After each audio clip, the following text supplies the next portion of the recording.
ஈழத்தமிழர்கள் பிரச்சனை உச்சத்திலே இருந்த காலத்தில்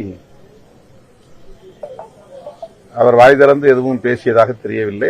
அப்படி ஒரு கருத்து அவரிடத்திலே இருந்ததா என்றும் தெரியவில்லை. 30-35 ஆண்டுகளாக தமிழ்நாட்டில் ஈழத்தமிழர்களுக்காக எண்ணற்ற பல போராட்டங்கள் நடந்திருக்கின்றன, பேரணிகள் நடந்திருக்கின்றன. விடுதலை சிறுத்தைகள் நடத்திய மாநாடுகள், பேரணிகள், ஆர்ப்பாட்டங்கள், கருத்தரங்குகள் கணக்கில் அடங்காதவை. இன்றைக்கு திடுமென ஈழத்தமிழர்கள் பற்றி பரிதாபமாக காட்டிக்கொள்கிற முயற்சி வெறும் அரசியலுக்கானது என்றுதான் கருத வேண்டியிருக்கிறது. இந்த உணர்வு உண்மையான உணர்வாக இருந்திருக்குமே ஆனால் அப்போதே அது வெளிப்பட்டு இருக்க வேண்டும். அப்படி வெளிப்பட்டதாக எனக்கு தெரியவில்லை. நடக்கிற இந்த பிரச்சனை பற்றி கேள்விப்பட்டிருக்கிறோம்.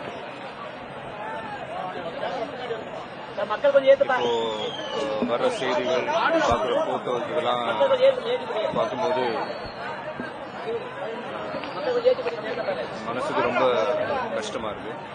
ஸோ அதனால என்னுடைய நற்பணி இயக்கத்தில் இருக்கிற எல்லாரும் சேர்ந்து சென்னையில் மட்டும் இல்லை, தமிழ்நாடு ஃபுல்லாக இப்போ சொன்னாங்க கிட்டத்தட்ட 37 இடத்துல இப்போ உண்ணாவிரதம் நடந்துகிட்டு இருக்கு.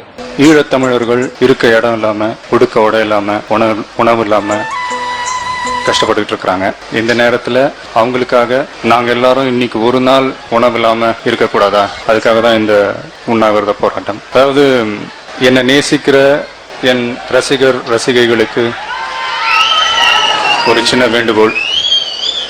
ஈழத்தில் போர் நிறுத்தம் ஒரு முடிவுக்கு வர வேண்டும். அங்கே தமிழ் மக்கள் காக்கப்பட வேண்டும். இதை எழுதி எல்லாரும் இந்திய பிரதமருக்கு ஒரு தந்தி போடுங்க. அதாவது அடுத்த 24 மணி நேரத்துக்குள்ள அது 10 லட்சமோ 20 லட்சமோ 50 லட்சமோ குறைஞ்சது ஒரு கோடி தந்தியாவது அவர் போய் சேரணும்னு நான் ஆசைப்படுறேன். ஈழத் தமிழர்களுக்கு விடுவு காலம் பிறக்கட்டும்.